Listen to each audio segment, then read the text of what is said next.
What's up, board buddies? Thank you for joining today. Today, we got a very special episode. What's going on with the Boerboel family? We got all type of updates. I missed y'all. I haven't been able to catch up with y'all, and now we back. Time has been going, and time has been passing, and things been going on. We got a lot to fill y'all in. We got a lot to update you about the ongoings and everything that's been happening. We had a really exciting adventure to tell everyone about. I mean, we went all over the country. So I'm gonna tell y'all, we was going to Dallas, and initially we were going to go to Dallas. We were going to go down there to the 30 Rich Dog Show. We were going to have a good time at the 30 Rich Dog Show. That show got canceled. And we had decided, I got my friend, he's just so happened to be calling me because he interrupted my show, but he's on the phone. He's the one that invited us to the Elite Boerboel, to the Beast of the East show. So we went to the Beast of the East show based off of his invite. And let me tell you something, it was really amazing. I got so much to tell you guys. But first, let me talk about how it all played out, because it was no easy trip. We really went in to make this happen for you all. First, we were gonna go out there, we were gonna show up just because we want to be supportive of some Cordell. That's, like I said before, he's also our friend, and he invited me. We didn't make it to the 30 Rich show. I told him, man, listen, if you drive, I'll go. So I decided that he told me, yeah, man, I'm driving for sure. I'm going. These my peoples, Chris and Gina. Shout out to Chris and Gina, more for the Bulldogs, the Bulldog community. He says, man, I'm going to take you. We're going to ride together. We're going to show up. I want you to bring Balto. I've been told everybody about Balto and the dogs. You're going to come. You're going to have a great time. Then the last minute, we're supposed to leave on a Friday, right? So I'm getting ready to go. Cordell, remember, he's the dog, the transportation. He does elite pet transportation all over the country. He's shipping dogs all over the country. So he hits me up at the last minute, 6:30 on the day of that we were supposed to leave. The show was on Friday. The show was on Saturday. He tells me on Friday, we were supposed to leave on Friday. He calls me in the morning and tells me, look, man, I'm coming out of Florida. I'm not going to be able to stop. And I done invited my family out. I done invited the Exotic Boerboel family out. Everybody, I'm telling everybody to meet me at the Beast of the East. We about to show up and really put on for the breed. People sending me messages back. Yo, I'm locked in. We're going to show up. We're going to be there. What would it look like if I wasn't there? So I had to do what I had to do. I had to get up, get on the road, make plans, see if I could find a driver. I wasn't able to find somebody to drive because I get really sleepy on the road. It don't take me 30 minutes because I'm always on the go. Then when I finally get a chance to sit down and it's quiet, it's like, and I'm just thinking, and it's that constant, I just start getting sleepy. And so I really like to have somebody to ride with me when I go out of town, but wasn't able to do that. So I'm not into letting people down. I'm coming through for you.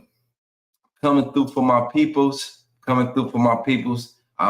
came through, we went there to, I made it, I got up, I said, I'm just going to drive. I'm just going to thug it out. I don't have no choice. I said I was going to be there. I'm going to do everything that I can that's possible for me to get there. No excuses, right? Because excuses are useless. Excuses are for losers. And we winners, we makes it happen. So we get on the road. I get on the road. I get everything situated.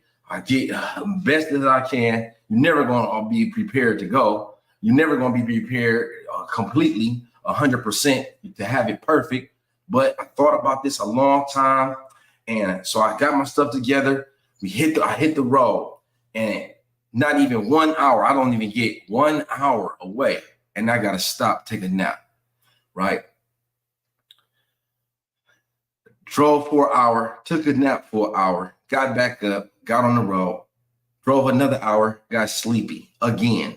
So now I'm asleep. This is like 3 a.m. I'm about 1 hour away into Youngstown. Or no, I'm 2 hours away at this point. So I done made 2 hours into a 6-hour journey, a 7-hour journey. That's cool. if I wake up in time, I can wake up, pardon me, I can wake up in time, I can get there. So the show starts at 10. I get a message. Guess what? The show doesn't start till 12.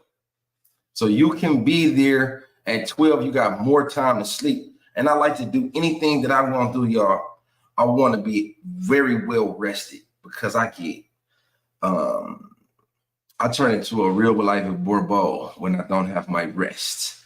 And I get to be irritable and cranky, and I don't want to be that way around anyone. And I know I'm going to be around people, so I want to be well rested and fresh and full of being myself at 100% energy. And I'm not able to do that unless I'm rested. So I slept happy. So then I'm going to pull up in Pittsburgh. I'm telling everybody we're going to be there. We're going to show up. We're going to get down. We're going to have a good time. And we decide. So I made it there, y'all. I didn't have a dime. I was pressing to get there. I mean, I put my all into this, y'all. And I told you that I've been going through some things because my Facebook page was hacked, right? And we was doing a lot of different things through that platform. And that's why I tell you, I can't do nothing but get on myself because I didn't even take my own advice. My own advice, I should not be relying on these platforms and the popularity of the growth of those platforms as I should not be depending on that. I mean, I've always prided myself on being independent and dependent on myself. And I became reliant on that because it was so easy and it's working so good. And I haven't had any success since I haven't been able to, I haven't had my normal success in terms of generating revenue. So it was a really, that's what I always, in the face of a challenge, it seems like when I go through these trying, difficult times, and every time I've experienced it's this in my life, and listen up, board buddies, because this might apply to sometimes you might get into this too, where you feel like you don't know where to turn, you don't know what to do, and the pressure is on. This is the time, the test that comes before your testimony, right? So if I didn't have to go through all of these things, it wouldn't be the same experience. And that gave it so much more value because it made it so much more meaningful because I was able to do this in the face of difficulty and adversaries and obstacles. When you're able to overcome these obstacles, it makes it all that much more sweeter. So we show up there, 7. We got our peoples there, meet us at the door. We make our grand entrance. It was so amazing, board buddies. The bulldog community, remember, the Boerboel and the bulldog share so much. They're so similar. They are so comparable. The Boerboel is the South African farm dog. The bulldog is the American version. It's a multifaceted breed. It's a utility breed. They have a lot of different applications that you can use, multiple uses for the bulldogs. Same thing for the Boerboel. They're muscular and the purposes are aligned. And I really, really appreciate the bulldog community. I've always been a bulldog lover. We got some of the great dogs. So we was warmly embraced. They really took a liking to our dogs because they are just so similar. And, we are fans of the bulldog community. I want to shout out to the people that we made some really great people there. Chris and Gina, Malik, the ones that started the show, Cordell, Carl, Emily, Brian Martin with Asante Boerboels, Joseph Walker, Machine Monroe, Lil Bentley, my man Scythe from Pittsburgh, and everybody else that showed up and was there, everybody that we met, Iron Gate King Corsos, we met some enthusiasts, many dog enthusiasts. And I think that this is really eye-opening, and I think this is something that everyone, in my opinion, if you are in the dog community and you're a dog enthusiast, everyone should be out and engaging with the community because you get a real perspective on the shape of the breed and the circumstances around these different breeds and the directions of the breeds, their shortcomings, the way that they have had successes, the successes that they have had, and the failures. And one thing that I see that's happening is that many people in the bully community are jumping out of the bully. They're seeing the bully somewhat as a failed breed or like a failed experiment. And they move it away from the bully breed and they going into different breeds and exploring different breeds. You see them exploring and gravitating into the Frenchies. You see them exploring and gravitating into the fluffy bulldogs. And many, I watched this breed evolve since the early 2000s when they first became popular. They started out as just a blue version of a pit bull. And it's really interesting because the bully has become the face of the pit bull. People see the real original bulldog or the pit bull and they don't even recognize it. They're not recognizing. They don't see that as what they believe to be a bully should look like or a pit bull should look like. And the original pit bull looks very different than the bully. And I think this is very important to note because as breeds become popular, more and more people be getting involved. And as a result, the narrative and the shape of the breed, the face of the breed changes and it evolves. So because of that, I want to talk to you all from what I have noticed with the bully breed and this direction that it's going.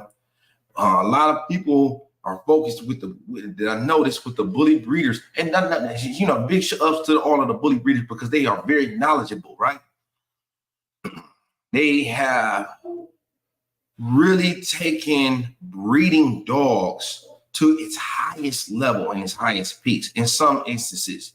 Because when we're talking about breeding dogs and dog reproduction, from that standpoint, there's some of the most advanced breeders that are around bulldog, the bully breeders, because remember, we have a breed that does not mate naturally, does not reproduce on its own.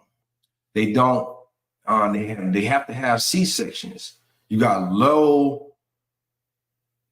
birth rates. You don't have a whole lot of bully puppies. You don't have a whole lot of large litters. You got low litters, low mortality rates. The dog doesn't breed naturally. You got breathing issues, a plethora of health issues. So when you see somebody that has a well-bred bulldog, a well-bred bully with these exaggerations, and the dog is still functional, the dog is still healthy, that is something that is a huge achievement because of the level of the mutations that have been celebrated within this breed, the bullies. This is something that we don't want to happen with the Boerboel, and it's kind of already started. If you look at the way the bulldogs have evolved, the Boerboels have evolved from the original dogs that I first imported with Pluto. And then if you look at a lot of his productions and offsprings, you see the voluminous dogs, you see the more popular types and varieties, they tend to be replicated more often. And you see the breed, and then I'm not the one that just says it. I'm not the only one that says it. Many people say it. They speak on how the Boerboel is getting bigger, the Boerboel is getting wider, the Boerboel is gaining weight, the Boerboel is getting thicker, the Boerboel is getting more exaggerated. And these things, is something to be as alarming because if we do not maintain our abilities and function within the breed, it's going to be lost. Same way as it has with the bullies.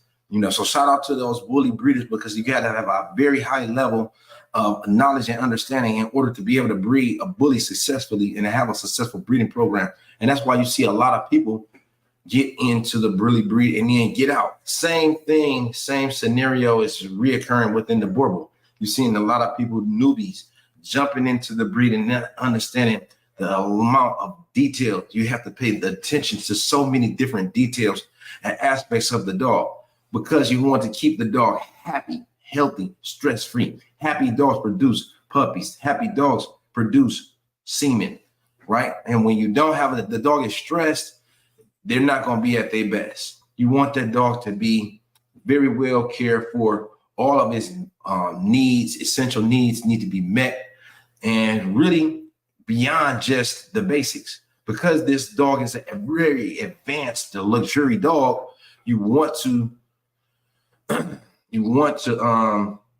really, because it's an advanced, high-level dog, you want to give it the best. You want to put a lot of inputs in there, and so yeah, that's another thing. Like and that's what I'm leading up to. Thank you for that point, because a lot of what you're seeing, what's happening within the Boerboel community, we are kind of following in those footsteps. Thank you for that comment.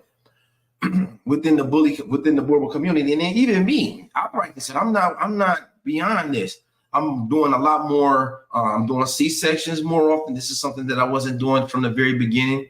I'm also doing artificials and breedings that we're with the assisted breedings through the use of the vet and the reproduction specialist.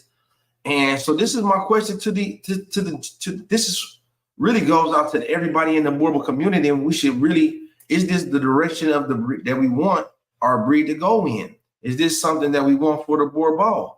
Is this to lose this functionality, the ability to reproduce naturally, the ability to birth naturally? These things, like for example, it really is a taxing on the dogs. And at the end of the day, we would like the dog to be as close to its natural state as possible. We want it to be functional, and we want it to be complete. We want it to have these desirable traits, but we don't want it to be totally reliant on us for certain things that the dog should be able to do on its own. And in particular, that's a great example of breeding, how we have to get more C-sections, how we have to do more artificial breedings. Is this something that we want? If we keep allowing this to continue, if we don't celebrate the active and the functional dog, if we don't make sure that these dogs are able to reproduce naturally and give birth naturally.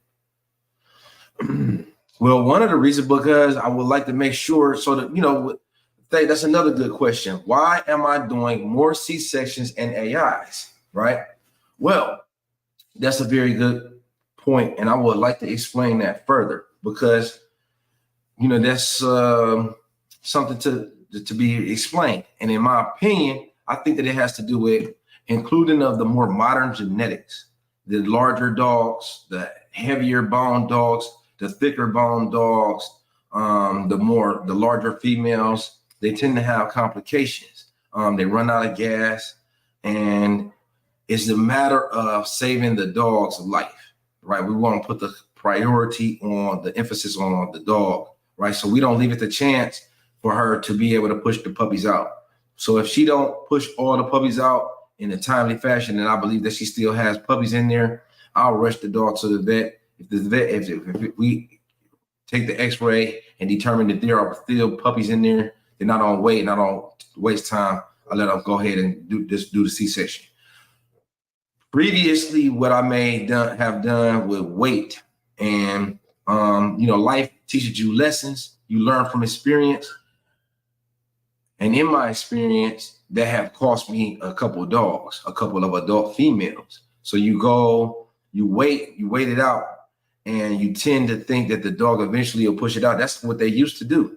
I never had C-sections prior to 2017, or maybe one all the way up into 2017. So like for the first 10 years, I didn't have any C-sections. And then all of a sudden, when I started, and this is just the truth, this is how it happened. This has become a regular thing. It's becoming more and more common occurrence. When I started to include the modern, more recent champion genetics with the larger dogs. And so yeah, that caused me to have more C-sections, because the dogs also, the people have a desire for larger males, right? So when you go to breed to an outside male, oftentimes those dogs are too heavy or too exaggerated to be able to breed naturally, right?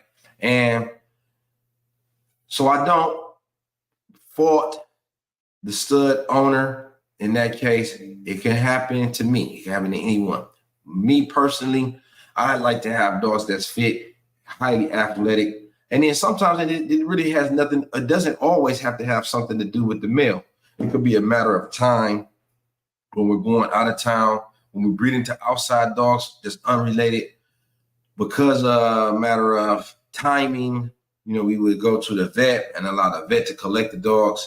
And because of that, you know, this is the way that we were doing the breeding. So, you know, I just thought that was something that very of note. I put that question out there. Let's have a bunch of information. Let's have a bunch of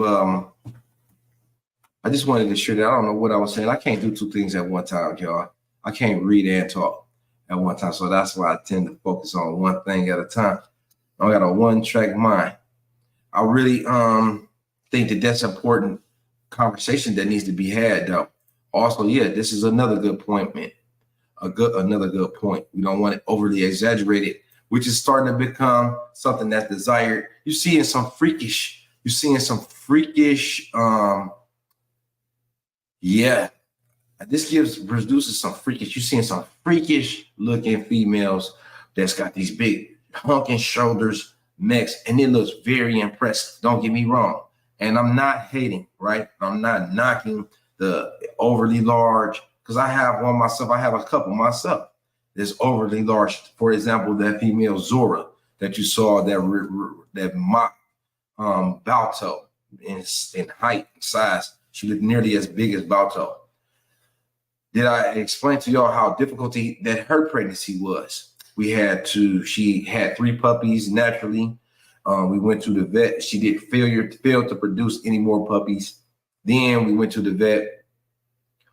She came back. She laid on one puppy. It disappeared. The other puppy, she was so busy handling, she never got comfortable and situated. She kept picking the puppy up, moving the puppy around. And because of that dog, she ended up eating the same dog. But right, that's another. So we got some good. I really appreciate all of the discussion too, because this gives me some points to keep on flowing on. And yeah, we have done that. Pint of ice cream. We also use this stuff called Cal Absorb that they sell at the vet. It's a calcium supplement that you shoot straight into the puppy's mouth, and we do that. We've done the ice cream, and it's not something that is common. It's always, this is not the norm, but I think so. Let me see, we had Pancake had to have a C-section, Zora had to have a C-section. So that was the last 2 females. But prior to that, Pinky had puppies. She didn't have to have a C-section. Pearl had puppies. She didn't have to have a C-section. Bonnie had puppies. She did not have to have a C-section. So out of the last 5 breedings, we had 40%.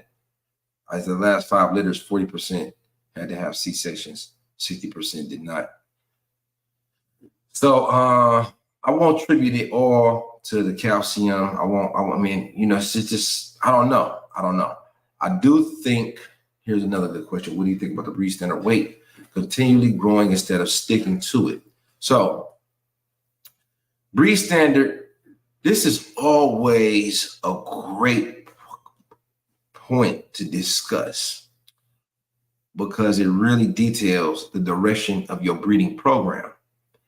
And when you have a working breed of dogs, you're going to have a very different dog than the show dog, right? Because you're selecting the dog based off of different preferences. So a working dog breeder has no desire to increase the weight on his dog unless it adds to this dog's ability to perform the desired task.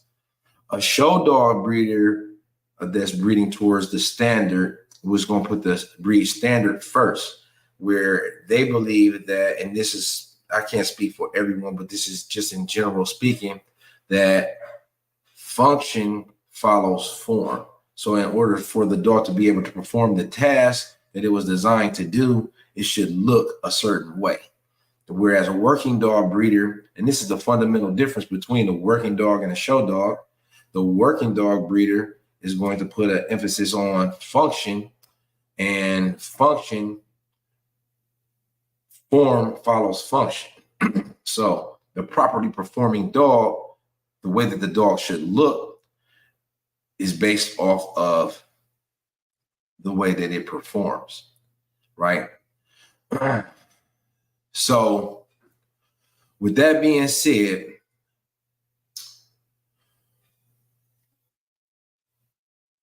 more exaggerated features tend to stand out and draw the eye. So you're going to see that as a common occurrence, mostly among many breeds that enter into this show dog circuit. And my thoughts and opinions is the same as it. Does this add value to the dog's abilities? The weight continually increasing. And if you notice that we celebrate both styles and varieties of the Boerboel. Even with Balto, we try to maintain and keep his weight at a minimum.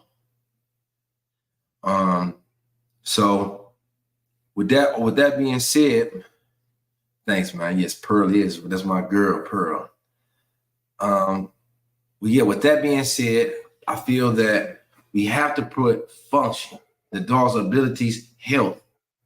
It's got to be paramount to the dog's size and the way that the dog looks. We want to put an emphasis on longevity. If you look at some of these other breeds, for example, the doggy de Boerboels, and I don't want to single them out, but it's not just them, but that just came to them off the top of my head, where they had a really short lifespan. That's something that I like to see, my personal opinion, for the Boerboel, because one of the many benefits of having this Boerboel is they allow for many years of enjoyment.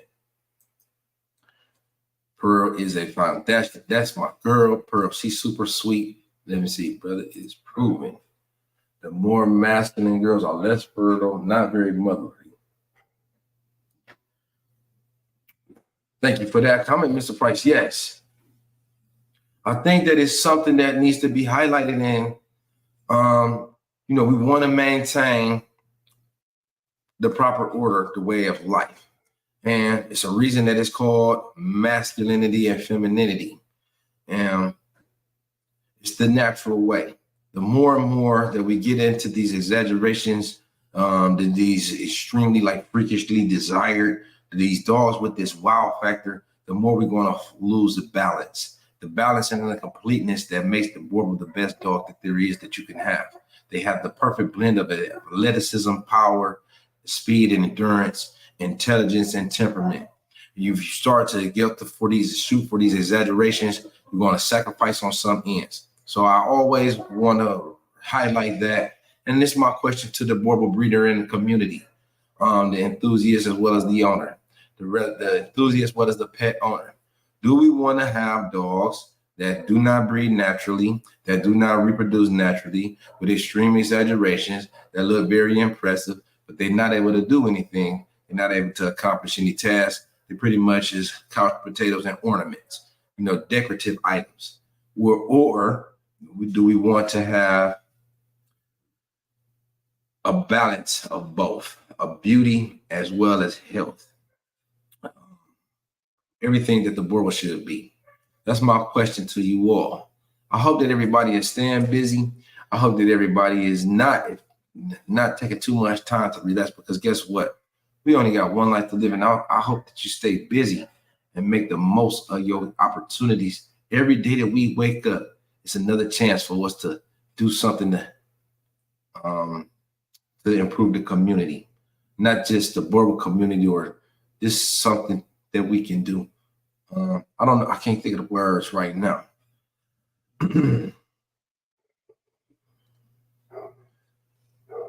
How can a Quasimodo? This is a good question. How can a Quasimodo? Hold on now, family. You good? Now you're talking big talk. You're talking big words. Let me go here. Quasi. Gotta look that up.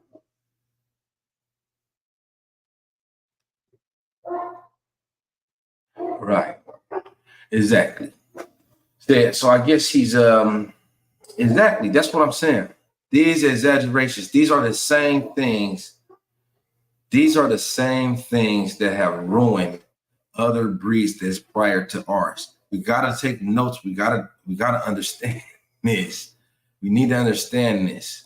If you think about the Cavalier King Charles, if you look at the English Bulldog, the determinations, the scientific determinations that they have made in